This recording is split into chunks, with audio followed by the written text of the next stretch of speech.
Today on First Cup, we'll talk about yesterday's episode of Martial Arts Radio that we released, and I'll give you some updates on what's going on with me, and we've got quotes about a pretty impactful movie that was released 30 years ago today. Stick around, we're rolling in 10. Okay. That's a drum roll. 3, 2, 1.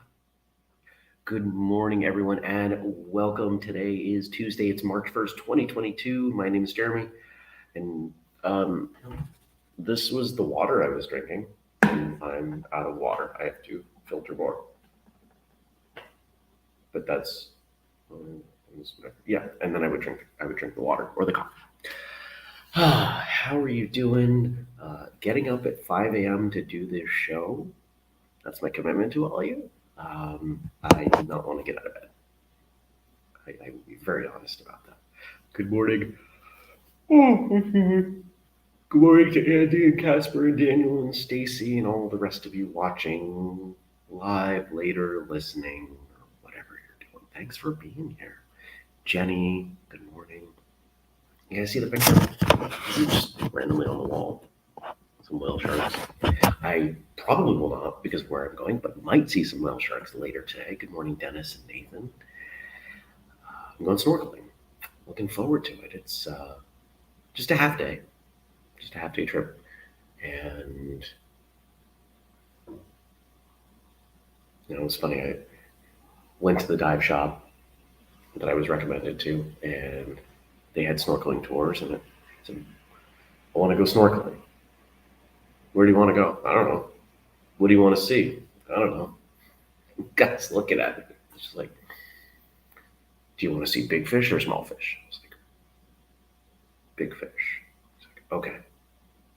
Be here tomorrow at 8:30. We leave at 9. Do you have to bring anything? No. Okay. Easy. I can do that. Well, thank you, Kelly. That's very kind. Oh. Kelly says we so appreciate you. I appreciate all of you. I make a commitment to doing this show, and part of what makes it fun and special for all of us is that it's live. And so not doing it live doesn't work. Canceling it is not a thing I want to do. Right? Yesterday, what did I do yesterday?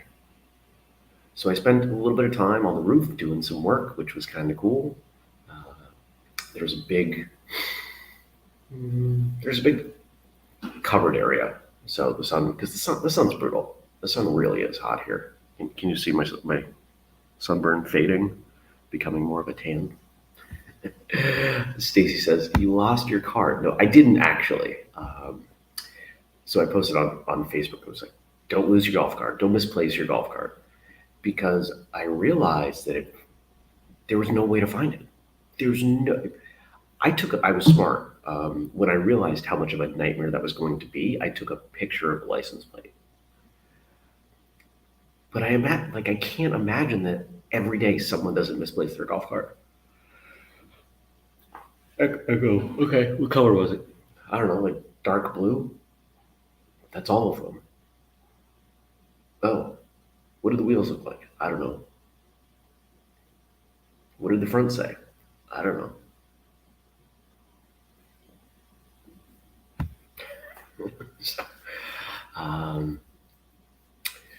So I did some work on the roof, and what else did I do? Took 2 naps, which was kind of great. Had some wonderful food. Went and found coffee. I don't know if I'm going to go back there for coffee, because even though the food was good, it was,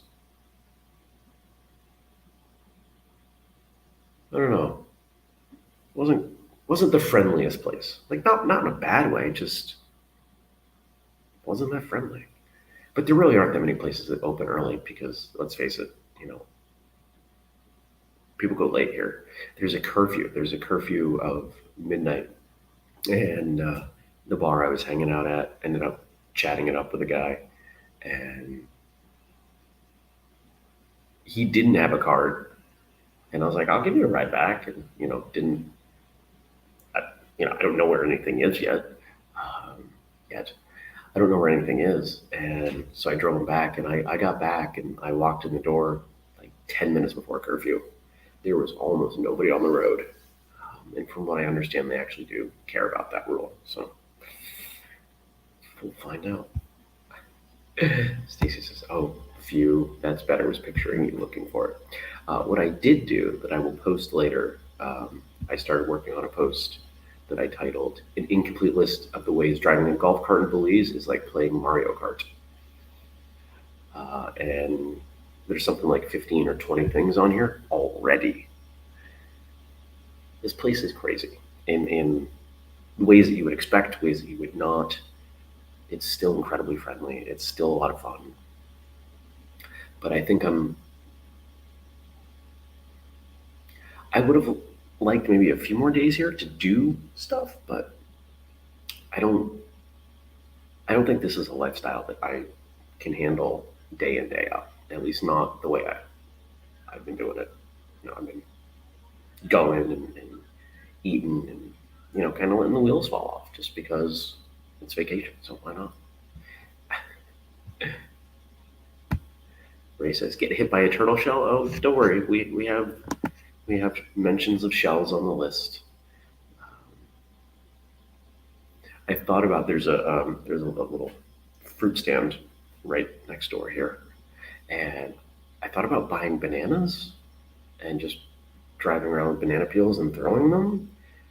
But my fear is that people wouldn't get it and thus be upset. Because if you don't get the joke, it's actually kind of rude, right? But if you get the joke, it's pretty funny.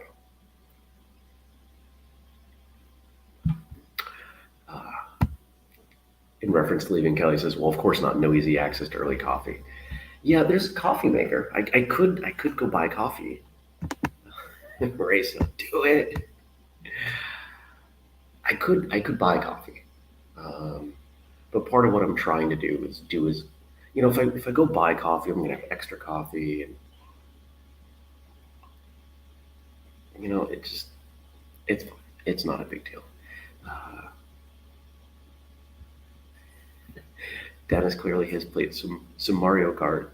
It's a me, Jeremy, instead of Luigi. Right? So I went and took a shower yesterday, got out, and was putting my towel back up over the shower door, and I saw a little lizard in the shower, a little gecko like guy, and I was like, "You don't belong here." So I poked him, and he was alive, and then figured out. It took me about 5-8 minutes to figure out the best way to relocate him, bring him outside. It's a multi-step process because just what it had to be. And pardon, it's about this big, little. And bring him outside, and there's a ledge. I'm on the 3rd floor, and tried to tap him out of the container I was using, and he didn't want to come out, so I grabbed a fork, and I used the back of the fork and just nudged his tail a little bit, and he scooted down the edge of the container, dropped onto the ledge,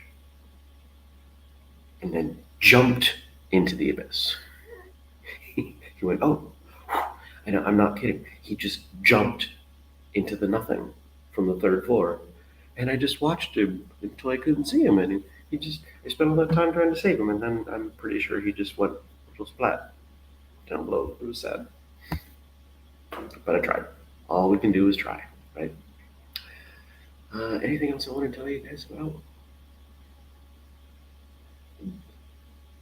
Before dinner, I drove south, and because I'm about halfway up the island, and I drove south and just kept driving until I didn't see much of anyone. I was on dirt roads, got into like an industrial area where there were a bunch of dump trucks, and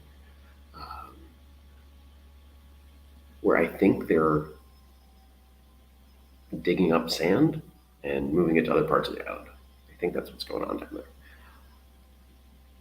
But it was quiet, and it was nice, and it just kind of made me reflect on how wherever I go, I tend to gravitate towards those areas, places. It's fun to hang out. in the chaos, in the milieu. But I'm a country boy and I like it quiet. A lot of the people I talk to here are, they're finding ways to get here more and more often, relocate here. And while I can certainly see the appeal of that, because honestly, the people here there's something different, something special about the people who are attracted to this area. I don't think I want to live here. It's a nice place to visit. I don't think I want to live here. But one of the people I met suggested I check out the next island south. He said it's a lot quieter. So when I leave tomorrow to go back to the mainland, I think I might try and spend a day there and hang out and see what's like there. So, well, yesterday we dropped an episode with Justin Ortiz. And if you follow sport martial arts at all, you may remember that name. That may be familiar too. Justin was a member of Team Paul Mitchell for a long time. And I shouldn't say a long time. I don't know. I don't know how long he was on the team. But he was on the team long enough that I was aware of him. And I don't follow sport martial arts quite as much as some others. But we had a great talk. We had to reschedule a couple times, but it was totally worth it. And if you haven't checked it out, I hope that you do. I had a lot of fun talking to him. What a great guy. He's doing some cool stuff. We talked about him bringing forward a new iteration of the Power Rangers. I think married. Yes, they're married now. Some stuff that his wife's doing. I mean, they're a bit of a martial arts power couple, which is kind of cool. And just had a fun time. Hope you check it out. Now, let me double check. I don't think I'm looking at First Cup. Did anybody else post anything? I don't recall getting any notifications. Somebody did. I'm checking. Andrew reminded me, don't forget to talk about Monday's episode. So I did. All right. Well, the other thing for us to talk about, and Frank set this up for us, so let me read it. Where are we? Here we go. Yesterday marked the 34th, I said 30 in the opening, 34th anniversary of the martial arts cinema classic Bloodsport. And today is the 26th anniversary of Bloodsport 2. I don't think I've ever seen Bloodsport 2. Here's some trivia from IMDb about the first Bloodsport film. And of course, I'm sure that most of you have checked out the episode that we recorded with Frank Dukes. And of course, Frank Dukes is what's the right word to use here? The basis. The movie is based on Frank Dukes. The main character's name is Frank Dukes. I don't have to say anymore. Daniel says, you're on holiday. We're not going to ask you stuff. And now he's being snarky. Sorry, vacation. You can call it holiday. I get it. It's all good.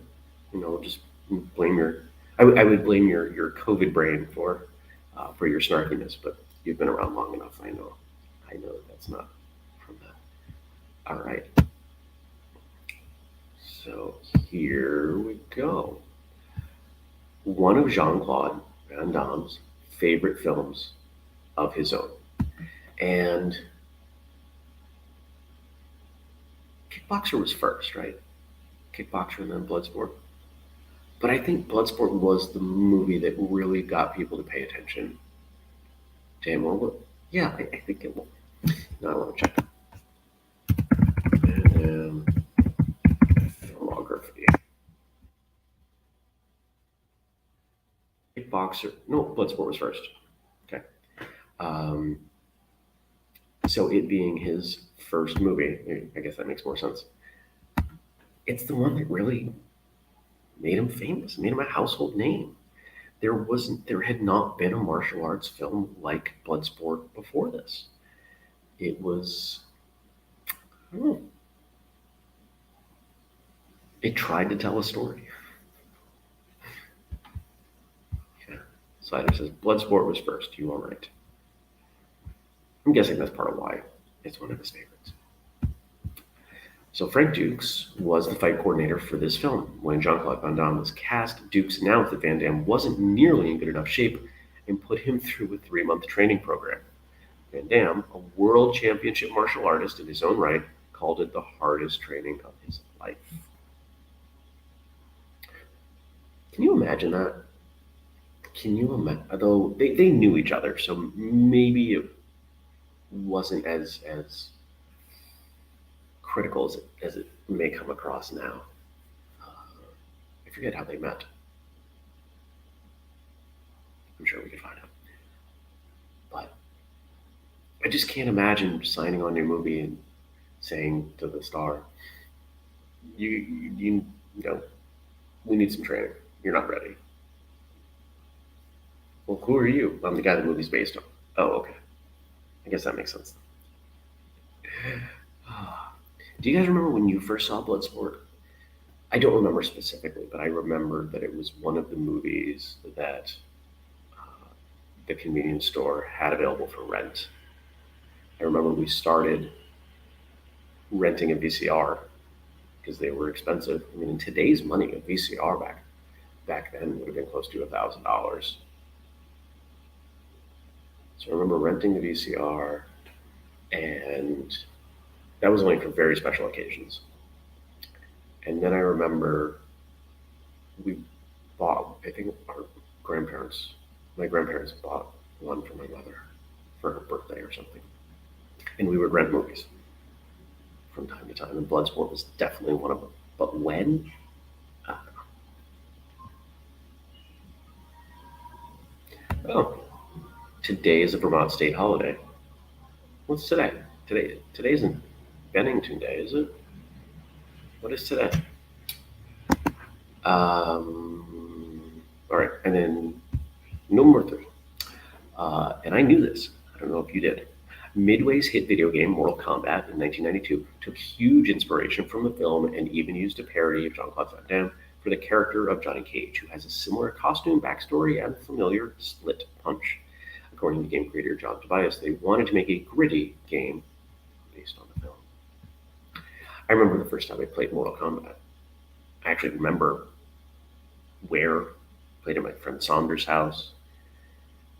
We played on the Sega Genesis, and he didn't have the controller that had 6 buttons, and you needed 6 buttons. So you had to switch back and forth from punch to kick, and it didn't work very well.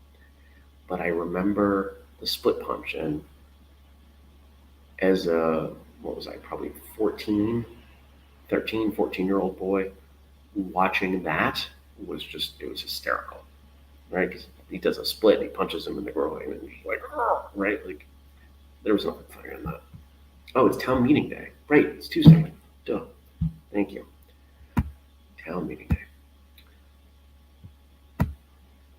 Kelly says, college had a Taekwondo living suite. That's where I saw it and would fast forward to fight scenes, and I thought that's the one where the stunt guy flips the wrong way. Daniel says, I remember being really confused at the video store not renting me Bloodsport. I was about 10. Jenny says, having a side conversation with Matt about Bloodsport. Me, I still haven't seen Bloodsport. Matt, it was better than Best of the Best. Me, honey, anything is better than Best of the Best. That's not a fair assessment. Everything you just said is true. It's a movie I would watch again. It's an entertaining movie. I enjoyed it. There was, Stacy says, I haven't seen it either. Yikes. I think it's easy for us to overlook the impact that Van Damme had in his first few films. There, I got the list right here. Bloodsport, I can't talk. Kickboxer, Lionheart, Universal Soldier, Hard Target, Double Impact, Nowhere to Run, Street Fighter. Such a bad movie. But the point being that it wasn't so much, I don't want to say it, in my mind, it ushered in a new era for martial arts films. Most of the time, we had someone of Asian descent, starring, and with Van Damme in there, we had someone who was Western. He was white. He was skilled, and at least based on the way I saw women respond to him, attractive, right? And so like all these things, I think, made for some different on-screen stuff.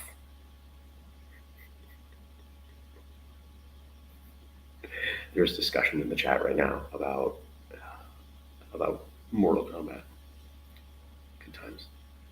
Daniel's asking, can we have a Bloodsport watch party? Sure. Figure out where we can, what the options are for people, and we can set something up. It's interesting. I've actually kind of wondered why, and I've put this out to a couple people in our community, that I thought the idea of having movie watch parties as like a whistlekick event, pardon me, would be fun, but nobody's really stepped up to do that, and I'm not going to commit to doing it. I got too much. I got too much. I'm trying to figure out how to do less. There's been a lot of clarity for me in my time away with where whistlekick is headed, and its events. It's very clearly events. And what solidified that for me was, just kind of watching what's going on here and thinking, what if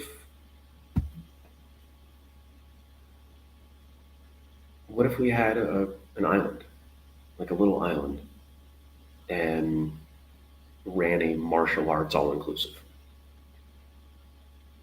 That, yeah, if you want to go take tours, you want to go snorkeling, scuba, sure, you can take care of that. But the focus is around training and meeting other martial artists and getting away so you can focus on your own training. And so a lot of those principles are going to come through an all-in weekend. But I see this happening.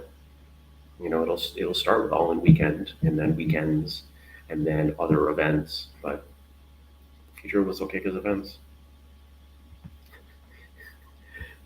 Stacy says, I don't think I saw any of those, referring to the Van Damme movie list I read off. I did see Mortal Kombat. Was he in that? No. Oh, that's funny. Daniel says, I think running a martial arts tournament on a secret island historically ends badly. It does, which is why it wouldn't be a tournament. Other than we could kind of play the gimmick on that. That might be kind of fun. I'm not opposed to that.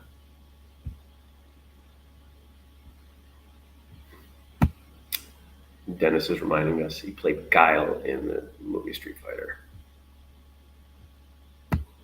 Stacy says, my movie knowledge in martial arts is so lame. You know what might be fun, Stacy, if you were up, if you care, if you wanted to do it, to watch these movies now for the first time and to write about them. Just what your experience is as someone who's been around and done martial arts for a long time, to say, here's what I feel about this one. Jenny, you could get involved too. We could have like a series over at Martial Journal about what it's like watching Bloodsport for the first time in 2022. So, I think that's it. Kelly says, I've thought about closer to retirement, maybe trying to get a job on a cruise ship doing ninja classes for kids. I think that would be really interesting. The downside, I know somebody who's worked on a cruise ship for a long time, off and on. You don't make much money. And, the balance is that they take care of everything for you. So your disposable income is reasonable, but you work hard. You work 6 days a week, and it is not an easy life. Wow, it sounds like Jenny and Stacy are up for doing that. And if you wanted to open up, I think it could make for an interesting series. So I'll tell you what, why don't the two of you connect, talk about a format, how you want to do it, let me know, and I'll make sure you guys get connected with Justin, and we'll make it happen. If anybody else out there is interested, if you want to jump in, let me know. Because there are There are a number of articles over on Martial Journal that have been related to film, and they've all done pretty well. That it's one of the aspects that of martial arts culture that's fairly universal. And so to approach them from a current perspective, I think would be really interesting, and I think people would dig it. So, awesome. Hey, fun times. So I'm gonna go. My sunburns have officially almost entirely gone away, which is great. Just in time to go lay in the water and bake in the sun for hours. So um, I'm gonna paint myself a sunscreen, but I don't know that it's gonna be enough. We will find out. Ah. Dennis says, Kelly, I'm just a couple years from retirement. Need a Gilligan? See, there we go. It becomes not just, all right, here's the thing. Here's the business model. Do what Disney does, but for martial arts. Disney has cruises. Disney has resorts. Disney has experiences. And that's what it's about. Whistlekick will be, this is an experience, right? I wake up. Some of us spend time in our morning experiencing this morning time with each other. And martial arts has a capacity to connect us for experience in a way that a lot of other endeavors do not. And that's one of the things I love about it. So, speaking of which, thank you. I appreciate you all. Thanks for coming by. Remember, I have the most porous front door on here. I'm sure that's how the lizard got in. If you want to support all the work that we're doing, we've got a Patreon, patreon.com/whistlekick. You could use the code FirstCup15 to pick something up at whistlekick.com. If you want the whole list, it's whistlekick.com/family. I am not making an update this week, but I made one just before I left, and we'll make one. Yeah, it's entirely possible. I've got a long layover in Dallas, so never say never.